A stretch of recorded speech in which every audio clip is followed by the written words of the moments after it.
Welcome to Uninvisible. I'm your host, Lauren Friedman, and I'm here with my guests to bring you info, insights, and inspiration for coping with, diagnosing, and treating invisible illness.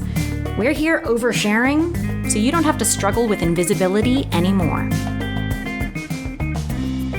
Okay, guys, on the show today, we've got Mercedes Yvette, who's a lovely friend of mine. She is a mom, a former contestant on America's Next Top Model. She's still modeling and she's acting, and she's also the co-owner of an awesome jewelry company called The Gilded Fox. And she has lupus and is a lupus advocate. And so we're going to be talking about lupus today. Mercedes, hey, thanks for joining us. Thank you for having me. I feel honored. So nice to have you on the show.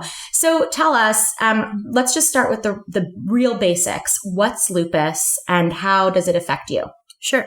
Lupus is an autoimmune disease that affects the body, and it can be anywhere from your skin or internally your immune system, and it affects everyone differently, and that's why it's so hard to diagnose. Interesting. So how did you first realize that you were sick? Well, some of the first symptoms for most people are arthritis or joint pain, heavy fatigue.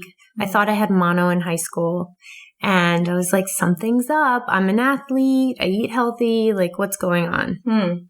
And how did you find out you had lupus? What led you to the diagnosis? Well, I guess I would be the lucky one, quote unquote. My grandmother had it, so it was kind of like a no-brainer. So if you have someone in your family, it's easier to get diagnosed, as opposed to some people who have these symptoms for years and never get diagnosed with it. Wow. Okay. So how young were you when you first had the symptoms? I would say I was like 16 when I had the symptoms, but it wasn't until I was 21 when I got diagnosed. Okay. And you've been living it with it all this time, and you've been able to manage your symptoms. Exactly. So in terms of treatment, is the idea just to get the symptoms under control? Is there a cure for lupus? There's no textbook cure for lupus, but I mean, the things I do on a daily basis have a lot to do with diet, mental health, physicality, like working out, doing yoga. That pretty much saved me. Oh, wow. Okay. Yeah. So there are a lot of people who are probably going to be like, oh, everyone's telling me to do yoga, but you're like, guys, do yoga. No, seriously. My mom was the one, and you never want to listen to your mom. You're like, oh, whatever. She doesn't know. And I remember doing downward facing dog, literally feeling like blood in my throat. Wow. Okay.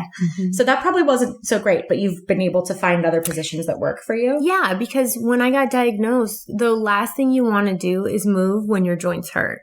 And that's the first thing you should be doing. And doctors always recommend swimming. It's more of a gentler introduction into moving your joints around. But I went straight into yoga, and I am so grateful for it today. And are you also certified as a yoga instructor? Is that right? I am. Let's just add that to the piece. Let's add that to your list of wonderful skills. So you really got into it, obviously. Yeah, I did, because I saw the results. And I also got into Ayurveda and the whole yogic lifestyle. And I attribute my health to following those practices. Right. So in terms of your physical activity, you're doing a lot of yoga. And then in terms of the Ayurvedic health aspect of it, have you followed a lot of that? And are you still following some of those tenets in your, like with supplementing and things like that? In the beginning, I was like really hardcore. And then I started to feel a lot better. And then I kind of cheated here and there, because, everybody has to live their life. So I can't be drinking turmeric tea every day. But it definitely helps. Like, the whole thing about having lupus is that your body is attacking itself.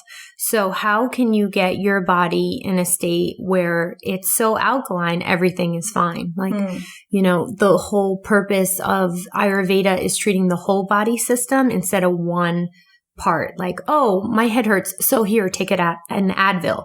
And Ayurveda says, no, don't take an Advil. Let's look at the whole body system and figure out why your head is hurting. It could be something you're intaking. Maybe you're not getting enough zinc. Maybe you're not getting enough magnesium.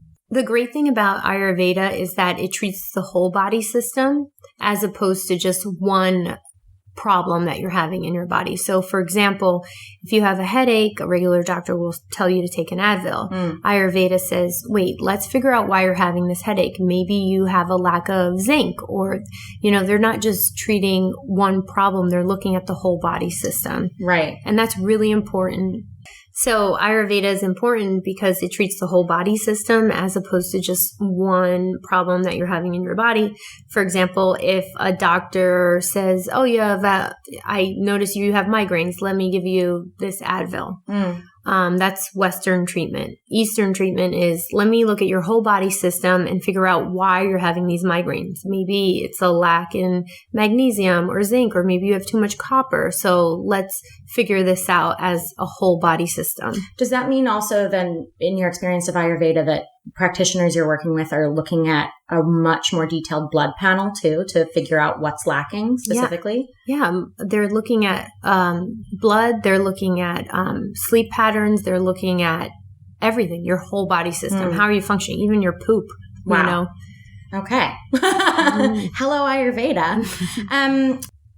So you're talking about the whole body with Ayurveda and Ayurvedic treatment and diagnosis. So let's talk specifically about what happened to you when you were a teenager, because you said you were like 16 when you got diagnosed for symptoms.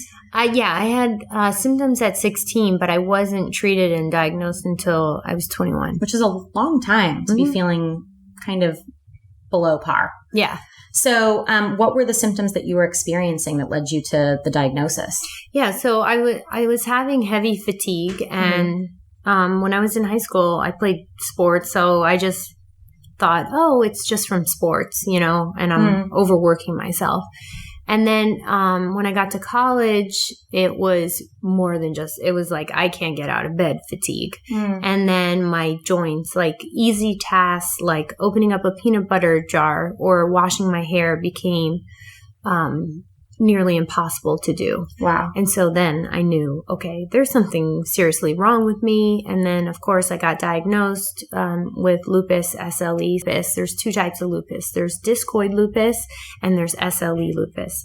And SLE affects your internal organs, which is more, dangerous because your kidney can fail, and kidneys and lungs are the main ones, right? Kidney, lung, heart. A lot of women have heart attacks. Your brain as well is an organ. So I had a lot of cognitive dysfunctions. Like I knew that 1 + 1 = 2, but I didn't know how to get there. I knew the beginning and the end, but I was like, how did we get there again? So were you even being tested for learning disability at that point? No, not. It wasn't that bad. It was more in conversation. I would lose my train of thought and try to figure out what happened. And it wasn't great because it was a junior in college by then. And I was like, am I dumb? What's happening to me? I can't move my arms. I can't think. I'm tired all the time. My eyes had a hard time functioning because what had happened was I was on regular medicine, which would be Plaquenil for most people, and then also prednisone because I was going through a flare. So they give you steroids to bring down your flare. And then I was seeing someone that dealt with herbs, and that's a dangerous combination. You either do one or the other. You don't do both. And I was like, because I'm a natural girl, I was like, okay, let me try some natural herbs, but you cannot take it with medicine because it is really dangerous. So the interactions it's not a good interaction. Exactly. Okay. So when you were working with a herbalist and with a Western medicine doctor, at what point did you sort of go oh, these things are not affecting each other well? When I basically was walking to one of my classes and I just couldn't see. And I was like, something's up. I need to stop one of these things. And I did. And as soon as I stopped the herbs, I felt fine.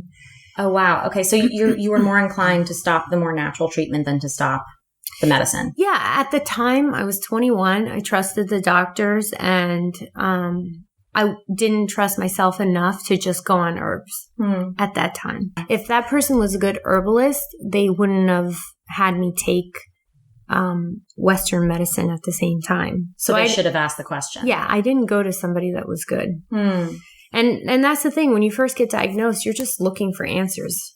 Yeah. And I mean, I presume you've also had your ups and downs with various practitioners. I mean, I think we all do, right, in this space, because some people are going to work for us and some of them aren't. but it's a real learning curve, isn't it? It's huge. The thing about lupus is, for most people, it's finding the right doctor and the right chemical cocktail. Like what meds are going to work for you? Because like I said before, people who have lupus, it could be different. Like somebody's liver could be affected, or my kidney could be affected, or I'm having the malar rash only, or what's that rash? It's a rash, a butterfly rash that appears on your face, mostly when your skin is attacking itself, or that you're in the sun too long, it'll appear.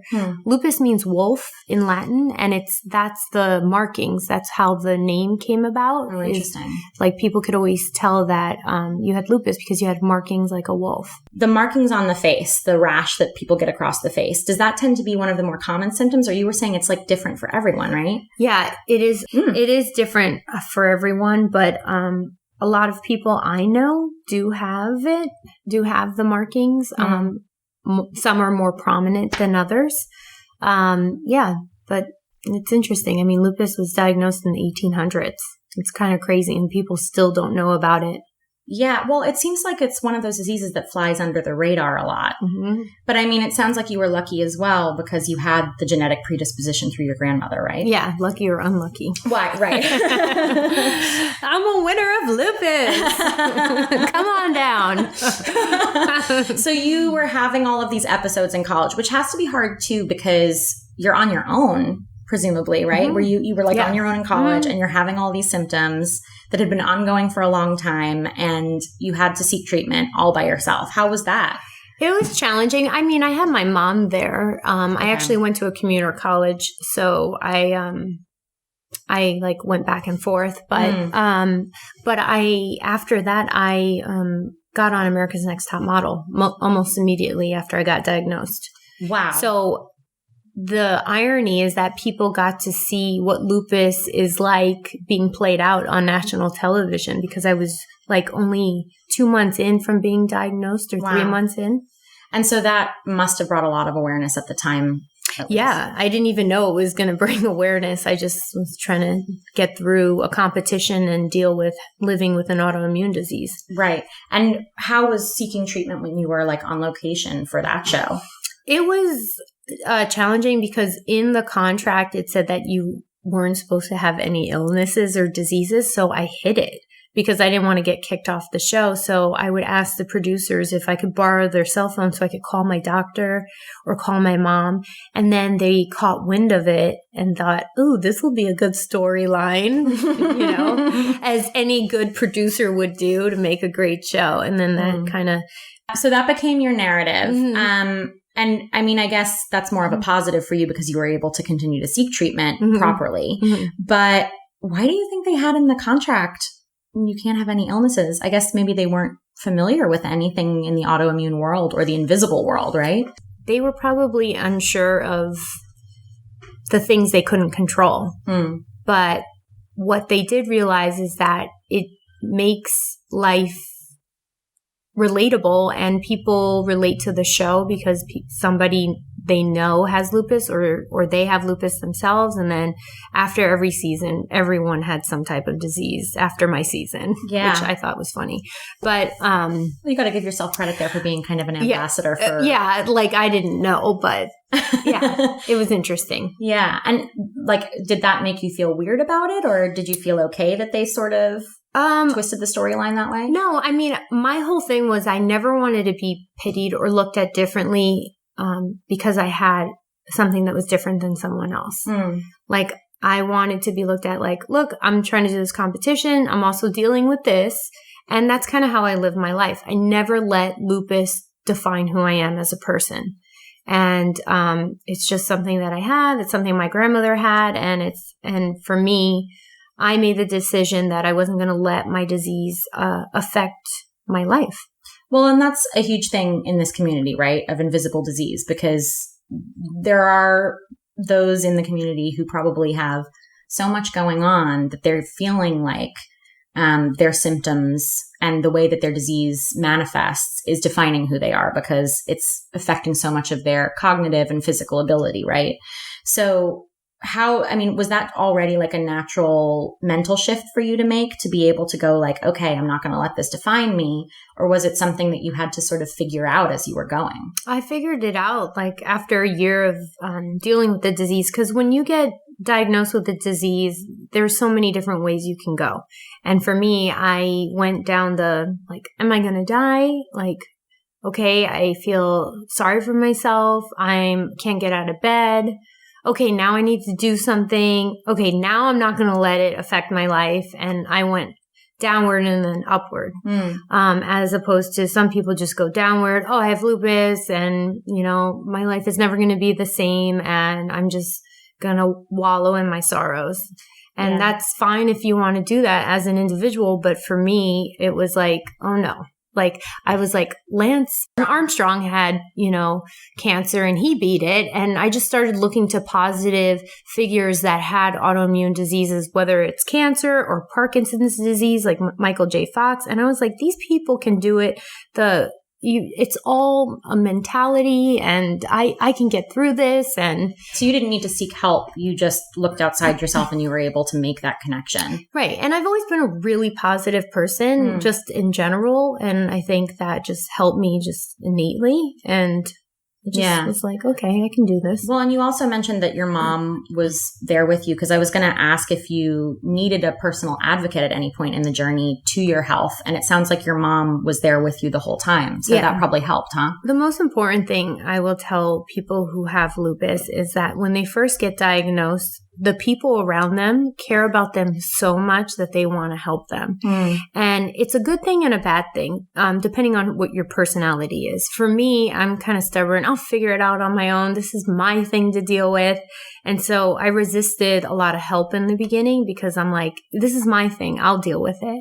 But when I did let people in, that's when I really got the help that I needed. My mom is an amazing researcher, and we found the best lupus doctor, I guess I would say, in the United States. And that made a huge difference. Like we were talking about before, between practitioners and, you don't know what you're really going to get. The practitioner that was treating me before put me on these crazy medicines that when my new doctor saw it, he's like, why are you on this? This is what like 80-year-old people are on. So not all doctors are created equally. And with that being said, I've also been on, now that I have a perspective of on the other side, I've also been on Medi-Cal, and not everyone has access to good medical. And seeing that other side just recently, after like kind of losing my job for a while, made me realize like that, people like you that put these podcasts out are so integral. Like, it's so important for these communities to hear this because they don't have access to information or whatever it is, that want to really help themselves, that can't see the best doctor or whatever it may be. And that's something we were also touching on that. We were talking a little bit before we hit record, and we were talking a little bit about, the resources that are available out there, particularly for people who maybe don't have access to the best medical, right? And a lot of that is about finding the forum online, finding the Twitter group, finding the Facebook group, and finding the experts in the field.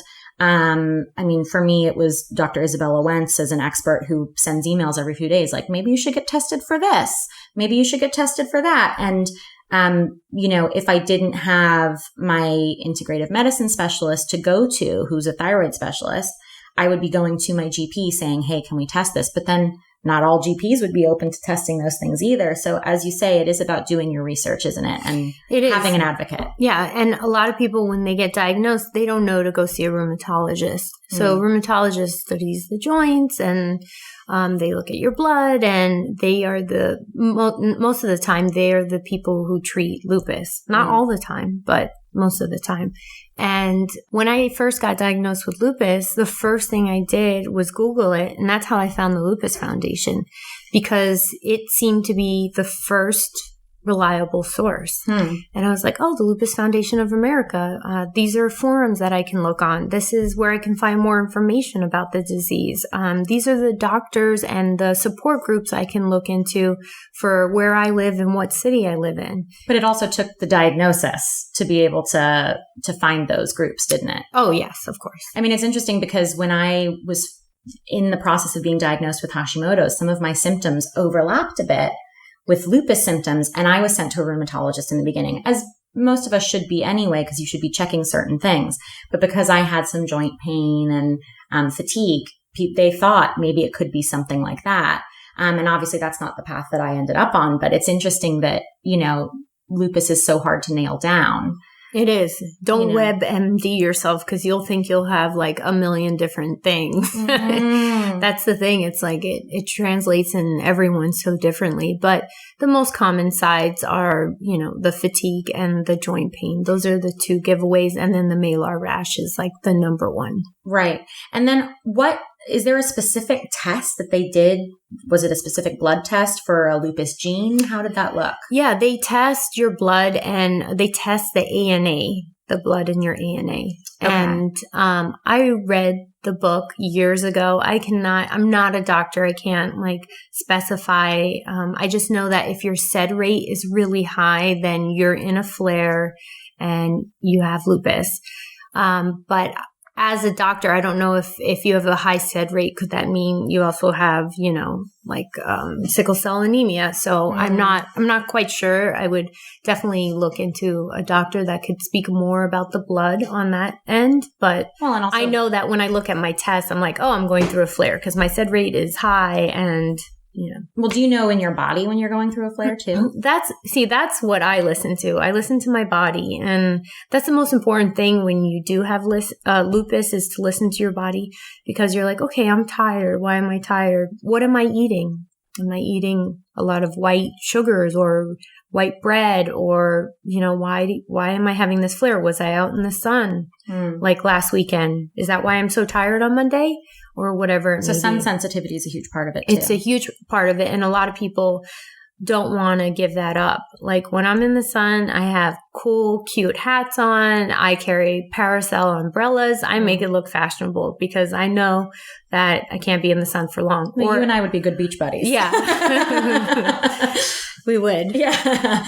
I'm all about sitting under the shade when you're on the beach. Yeah, that's for bathing beauties. Exactly. And you've got to take care of your skin. And I mean, the more we hear about sun damage anyway, the less appealing it sounds, right? Yeah. Like if you look in Japan and their skin is beautiful because they do not let it touch they carry umbrellas a lot of the time. Yeah. And don't get me wrong, 10 minutes of sun is very helpful. You need your vitamin D. There are also supplements you can take, which I take on top of that. Same. And that's a good tip. That's all really helped you. Mm-hmm. And in terms of, just to go back to the advocacy side of this, because I know that you've worked as an advocate for lupus, but also, your mom being on the journey with you.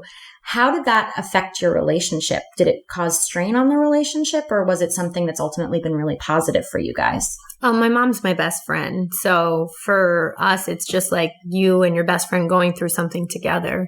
She's been very supportive. She's been a great researcher. She helped me find the best doctor. She's always encouraged me to reach for my goals, regardless of if I had arthritis pain or not. So she's been an integral part of my healing. But with that being said, my friends have all been great. And the one thing I want to tell people is that a lot of people are afraid to come out to their offices or to people and tell them they have lupus. And I understand they're afraid of losing their jobs and stuff like that. But I've been advocating for lupus for 16 years, I would say. And it's important for people to know what you're going through so that they can be there and support you. And then you'll pave the way for other people so that they can work in jobs and they can get time off when they need to. Because if we keep this a secret, we're not going to get the funding we need to get more research. We're not going to get the time off from work that we need. because we are going through a flare. So the more we speak about it, the better our lives will be. And if you have a problem at work, I mean, that goes the way of discrimination too. So people have to be aware of what their rights are if they're concerned about perception of what they're going through at work, for sure, right? Yeah, it's scary. Like when you're applying for jobs and they're like, do you have any illnesses? You have to think. You're like, will I get hired for this? Because I know, quote unquote, they have to have equal opportunity, but that can go in many different forms, you know, cultural or whatever. Do I really want to hire someone on that's sick? Like, will I be able to, if I'm running a business, I'm thinking of these things. Like, will I be able to hire someone on, and will they be able to give me the work that I need, you know? Or are they going to be a liability? That's also the onus is always on the sufferers, right? I think the first thing that most people jump to when they're starting to feel sick, or even when people have the flu, right, is, I'm a liability. Yeah. So, you know, how do you suggest people sort of balance their attitude about that and, you know, work on their work-life balance in a way that's positive for them and the people around them? I mean, is that just an awareness thing? Is it? I think it's an awareness thing because I know a lot of people that work in HR, and I know that a lot of people take advantage of it as well and give people like us who are sick a bad name. So it's hard, you know, like, what do? Like, do you give people more housing? Will they get jobs? You know, it's such a individual case by case study. But I feel like as an employer, if you hire someone on and you can tell that they're hardworking and they're passionate, and they happen to have this disease that they need time off now and again, you can tell that they're going to give everything they got. Now, if somebody comes in and says, I have lupus, you know, I'll probably work, you know, a couple days a week, you know, I'll give it my best. But, you know, you can kind of tell the difference between someone who is using their disease to their advantage and using their disease to a disadvantage. Yeah. And those people who maybe don't have the most positive attitude about their disease as well, I mean, maybe those are people who should be looking at remote work opportunities too, because that's a great field that's opening up, certainly. Correct. For people. I mean, this is the best time to kind of be in a world where you can work from home. Despite the pressures of having to be more and more and more all the time, right? Right. And I mean, with technology, it's definitely helped. I know a lot of people that I know that suffer from many different illnesses, stay at home, and they're very functioning, and they can like take naps when they want to. And that's great, you know? And that's another thing an important thing that you brought up is just kind of finding the right job for your needs. And if that's like working from home, then that's great. You know, there's a lot of jobs that do that. There's a lot of moms that do that, and they're very successful writers and in their entertainment field and such. Well, and there are people like you and I who've also channeled that into our own creative work, right? Where we've gone, you know what, like we're also going to do this thing for ourselves that we've been wanting to do anyway. So why don't we pursue it with, you know, when our bodies are telling us we need some more time? And if we can make it work, then that's a really positive thing. It's kind of a blessing. Yeah. And now's a good time to be a small business owner too, right? It is. It's perfect. Everybody wants artisanal, homemade, handmade. Yeah.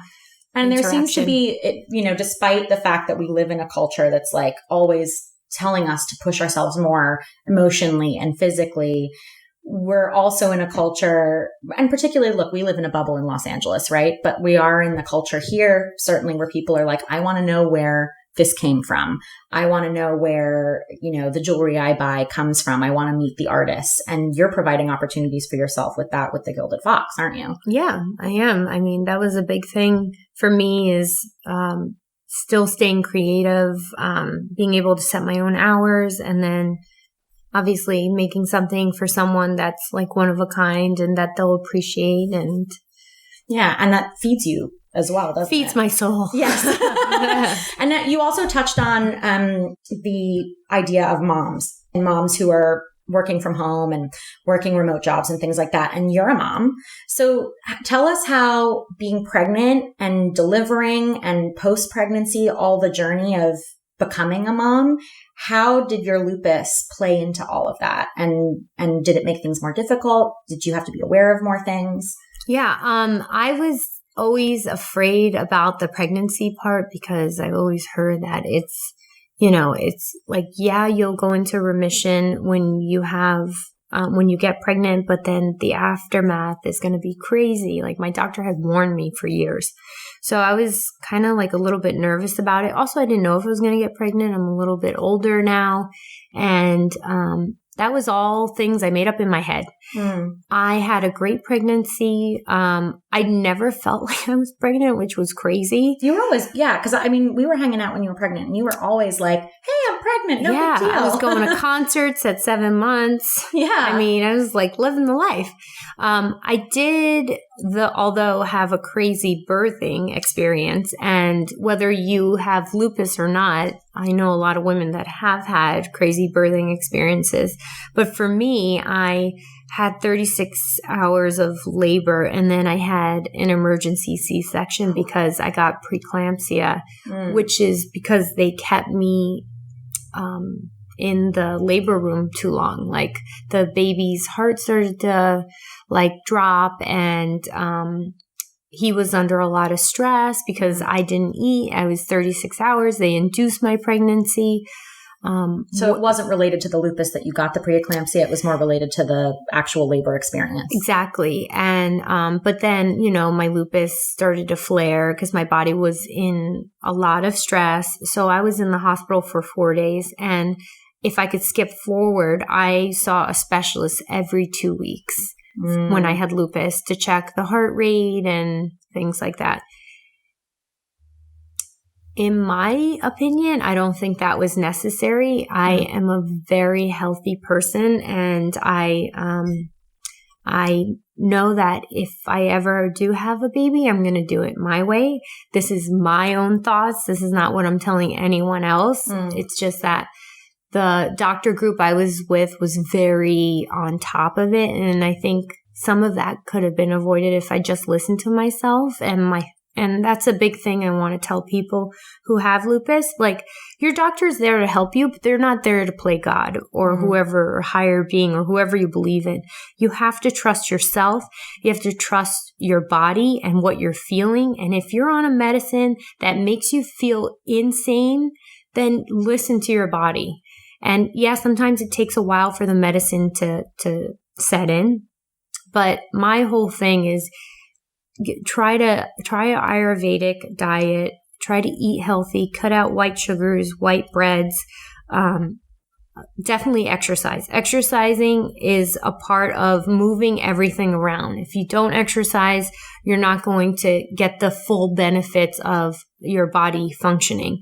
And oftentimes when you take medicine, a lot of the deposits just sit there. So that's why yoga is great, because it twists and it twists the liver and it moves the kidneys around, and things that you don't get when you're sedimentary. So it really does help. And listening to your body is a huge way to kind of figure out your own way of treating yourself. Well, and surely also, the more exercise you do on a regular basis, the more in touch with your body you'll become as well. So you'll be able to listen to what your body's trying to tell you. Because, for sure, having gone both extremes myself, where I've been sedimentary because of fatigue, or I've been working out because I've just been more fit, you have to get used to either, not being as in touch with your body or getting more in touch with your body. And I think no matter what anyone tells you, exercise is great for you, right? So yeah, and you don't have to go to a gym to get exercise. Like, sometimes when I'm really feeling down, I will brush my teeth and do squats, or I will do toe raises in the shower, or I'll do stretches with my son on the couch. Like, these are all little things where you don't have to make the excuse, I better work out before I go to the gym so I can look decent, or whatever weird things you may have in your head. Just moving, keep it moving. And my mom always says, she'll never stop moving. That's what will keep her alive. And she's, knock on wood, really healthy. And it's because she does Tai Chi, she eats healthy, she lives in a positive mind frame. And I think these are all good attributes to health. I also think there's a big, for me, I think a big thing is like get a dog and go for a walk, right? Yeah, she has 5 dogs. Well, and you've got a dog yourself, right? And also like if you don't have a dog or you can't have a dog in your building or whatever, like you can also be a dog walker. Yeah. Or, it's a great social, it's a great social activity, right? Like I don't have a dog, but my parents do. So whenever I can, I like get out there and like take them to the park, Yeah. I'm a huge like follower of Malcolm Gladwell, and he wrote a couple books, but there was one about longevity, and he studied this group in Italy, and they ate healthy, but the main reason why they lived so long was community, and they all had a purpose in whatever they did. Like one guy was a florist, and the other guy just sang songs at weddings. So just kind of finding your purpose and a sense of community is also important, because who wants to deal with a disease by themselves? It's no fun. No, it isn't. But I think also there's always that shift that has to take place, right? Like when you first get sick, you often do feel alone. Oh, and absolutely. We've both been through that journey of going like, okay, I need to like tell people, or, thinking that people aren't going to support you, but actually making the shift mentally to go, you know what, like, hopefully whoever's listening does have a support system, and hopefully your support system is willing to help you, Yeah, there's definitely a transition that happens. You're not going to just go like, oh, I'm going to seek out a community because I'm sick, obviously. But yeah, after you come out of that transition, a community is really important. Yeah. And we talked a bit about, the idea of balancing work and life, and like going to work and being able to say to people like, hey, by the way, I'm sick, but I'm still going to show up and do my job. Have you ever felt personally confronted or like forced to justify your illness to other people because they couldn't see it, but you could feel it? Yeah, that's the crazy thing about invisible illnesses. Well, you look fine. You're fine. And there's an extra pressure, I think, on women in that sense, right? Yeah. There is an extra pressure. And also, too, I've been working as a model and actor for 16 years. So it's kind of crazy because with my line of work, when you're on set, there's a time and you have to like get this shot done in a certain amount of time. And I've often said to a director, like, hey, I can't be in direct sunlight for more than an hour. Can we get somebody to put a fan over me, or like a shade. Or something. Can someone put a shade over me? And, sometimes they're like, well, why? You look like, fine. Is she a diva? Why is she that? Yeah. So I've gotten that before. And my line of work is really unusual for most people, but yeah, it's hard because you have to kind of say like, look, this is what I need. And you have to be an advocate for yourself. And I know that not everyone has that personality, and it could be challenging at times for people, but you have to do what you got to do. And that's a learning curve too, right? Yeah. Like it may not be something that clicks right away, but eventually when you're working and you're feeling kind of crappy, you might just have to speak up, right? Yeah. I think that's the most important thing, is speaking up for yourself when you need something, because if you don't get it, then it means something worse later. Right. And that's incredibly important. Not just having an advocate outside of your body, like your mom or someone who's helping take care of you and checking in on you, but also having yourself and growing your self-confidence in that way. Because, and again, this is more of like skews toward the female, right? Where it's like we're sort of taught to make ourselves smaller and not take up as much space. So the idea of like having to be our own advocates, right, that's a kind of big deal. It is a big deal. Yeah. My mom was always a single mom, so she like taught me to always say what I need to say, but it's still challenging, it's still like, oh, I don't want to get anyone in trouble or whatever. But you have to be an advocate. So you also talked about advocacy and how you've been an advocate, and you've had your community of advocates and your friends and family, and some of the people who you look to for inspiration, especially when you first got sick. What is it like to be an advocate for lupus? And are there other advocates in the field that you would recommend that anyone who's listening also check out? Well, I made a promise to my grandmother that I would do something to help her. And then I got diagnosed with lupus 15 years after she died. And so I kind of was carrying the torch for the promise that I would like explain to other people what lupus was and how we can get funding and how we can make positive change. So for me, it's always been in me because it was a promise I made when I was really young. With that being said, there are great advocates I look up to, such as Dr. Wheel, who his whole philosophy is nutrition and how to change the way we eat and how to look at foods differently, how to buy seasonally and organic, and why that makes a difference. I've looked to Chris Carr, who has cancer, and she is all about eating whole foods, studying yoga, being spiritual, and I think all of these things are like a same pattern. Kind of like when you read the Bible and you read the Quran and you read all these different big religious books, you notice that there's always some type of common theme. There was a flood or whatever it may be. And for you, that might be getting sick. Yeah, exactly. So I'm like, these people have an idea. I also listened to Dr. Mark Hyman. His podcast is amazing. He talks about how all these autoimmune diseases are related. Cancer, sickle cell anemia, Hashimoto's, lupus. And a lot of it is coming from our environment. A lot of it is coming from our food. A lot of it is coming from hidden things like stress. And these are all things that need to be addressed because we're just like going on about our day and not making the adjustments that we need. Well, and there are obviously the adjustments that you can control, right? Like your diet and your exercise. But what do you think about those environmental factors? Because there are certain factors like everyone driving cars and, gas emissions and the ozone layer breaking down. All of these factors are certainly in some way contributing to whether it's a rise in the incidence of invisible illness or whether it's just that we're becoming more aware of these illnesses. What would you say for people to sort of help control those things? What can they do on a regular basis aside from diet and exercise? Yeah, the way that we recycle the things that we use or the products and the companies that we choose to support. Like, as soon as my son was born, like not to crap on Dawn, but I don't use Dawn because every time I used it, I was sneezing and I couldn't figure out why.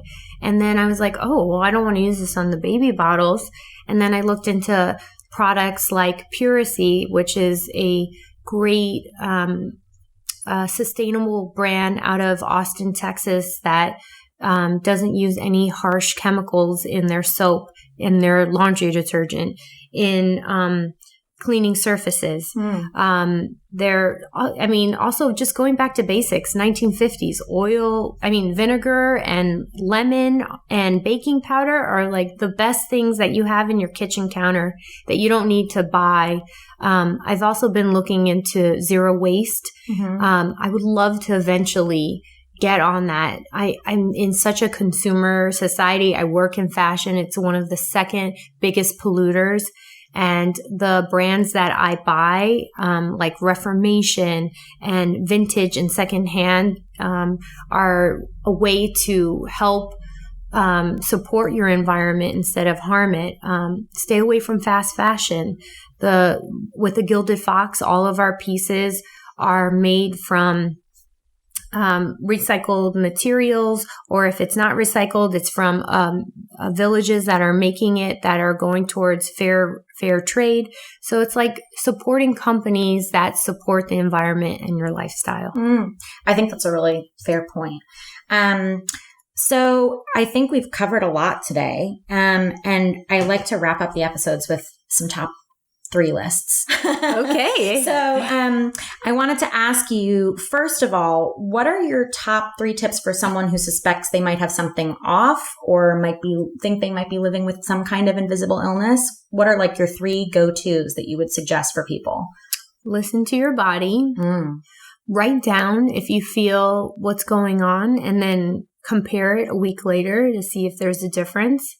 And That's it. I'm going to give you the top 2. Yeah. Well, I suppose part of the listening to your body is like start doing yoga and eating well. Exactly. Right? Start doing yoga and eating well. Yeah. And in terms of doing yoga and eating well, do you ever cheat on your treatment and lifestyle? Absolutely, because I'm all about moderation.